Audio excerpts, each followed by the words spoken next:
look at BDJ, the first time it came out, diba, ang kapal ng BDJ. And then sa likod, ang daming vouchers or coupons.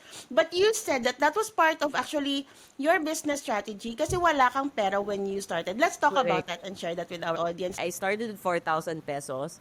That was half what I needed kasi the artist that I paid to help me work with the BDJ planner, inutang ko pa rin sa kanya kasi 4,000 lang talaga yung extra cash ko at that time. Tapos, so how did I do the production kung wala akong pera, diba?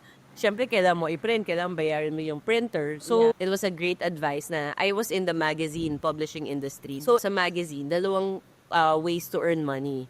One is when they sell the magazine, which is the circulation revenue. And number 2 is advertising. Oo, syempre ayoko naman ng planner na puro sa advertisements, right? The business model I did, which is to present coupons, was actually a win-win situation during that time.